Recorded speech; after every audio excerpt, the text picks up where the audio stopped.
Today I'm working on a 2001 Dodge Caravan that has a code P0455, which is a large Evap system leak.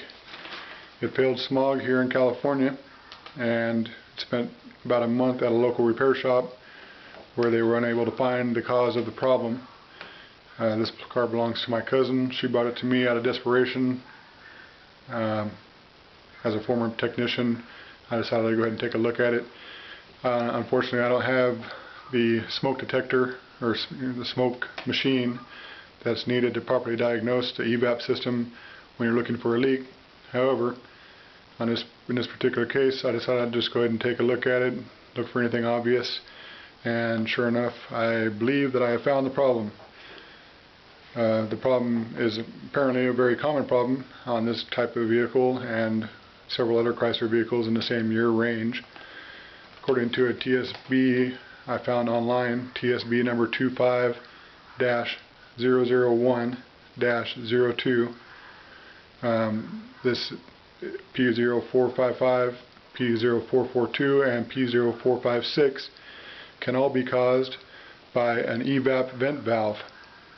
Evap vent valve can cause that problem on several vehicles, including the 2002 Grand Cherokee, 1998 to 1999 Breeze, Stratus, and Cirrus, the 1999 Sebring Convertible, the 98 to 01 Concorde, Intrepid, LHS 300M, and the 2001 to 2002 minivans, including the Caravan, Town & Country, and the Voyager. When I first got this vehicle in my possession, basically my goal was just to look for any obvious visual problems.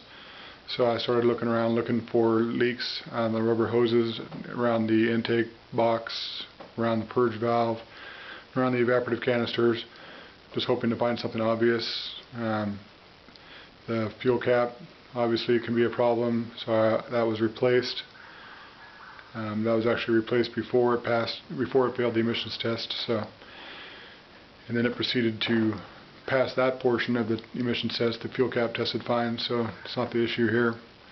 I started up the vehicle during my visual test, and while I was running, I can hear a hissing noise coming from underneath the vehicle, basically a vacuum leak. Didn't know what it was, so I got underneath the vehicle and started looking around, and that's when I noticed that the leak was coming from the Evap vent valve.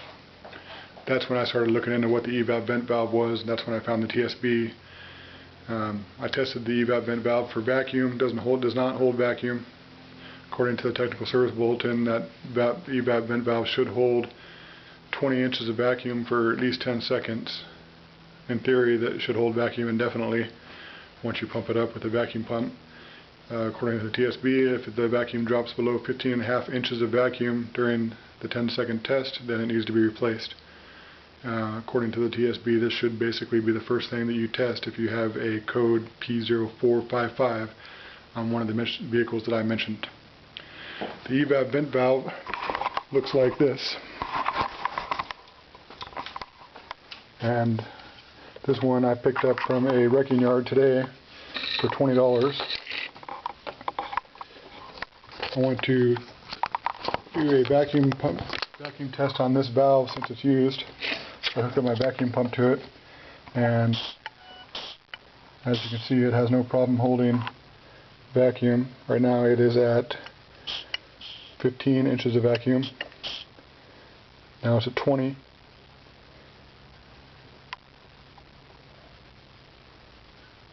And it's holding just fine. Like I said, the valve that's currently on this vehicle does not hold vacuum at all.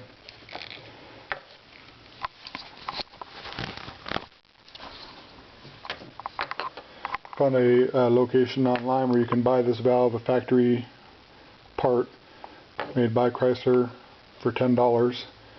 It's called Pollard Mopar Parts, P-O-L-L-A-R-D. It's a dealership in Colorado. They have a wholesale department where they sell to the public online. I'm looking into this valve here at the local dealership. It was $110. I would have bought the new one, but I didn't have time to wait for it to get shipped.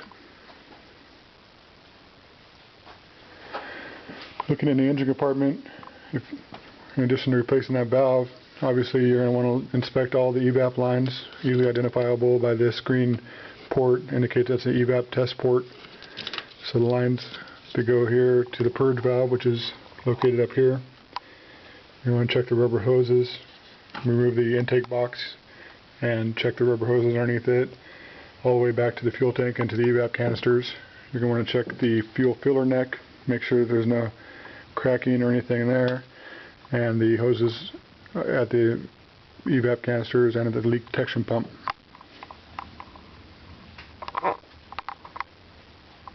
Once you replace the valve, obviously you're going to want to clear the codes, and once you clear the codes, you're going to need to drive the vehicle long enough or frequently enough in order to reset the monitors so it'll do its self-test. If all the monitors aren't complete when you take it to get it smogged, it won't pass.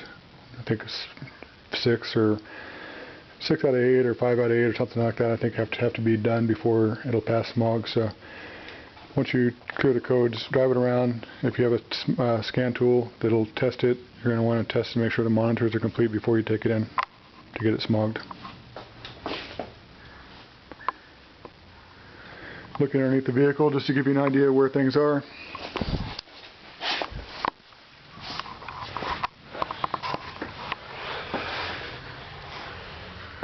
Right here in this hole is the leak detection pump on the driver's side of the vehicle, right next to the transaxle. A little bit further back is the first evap canister.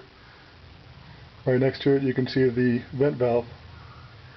At first glance it looks like it's missing a hose, but that's actually the vent to atmosphere.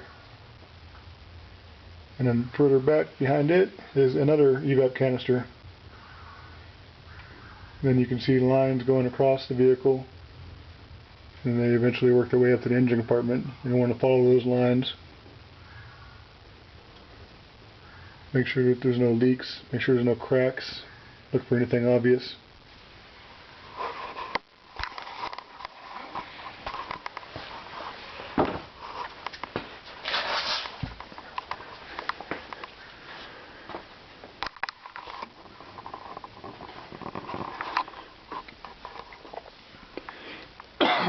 Excuse me. Basically the way the evap vent valve works is that leak detection pump pumps the system up with a small amount of pressure, and if it does not hold pressure, then it knows there's a large evap leak. That vent valve is supposed to close during that test via the vacuum valve that is integral to it, and if that vacuum valve does not hold vacuum, the valve is not going to close, therefore the system is not going to hold pressure, it's going to flag a code. If the valve is not closing entirely, or if it's not holding vacuum, it's possible that it may not close. It might partially close, but not all the way, which would cause some of the other two codes for the smaller evap leak or leak detection pumps problem, which was the P0442 and the P0456. I hope this information is helpful. This is basically a non-professional evaluation of this vehicle. I just wanted to put it out here to save you a little bit of time in case you have the same code on your vehicle.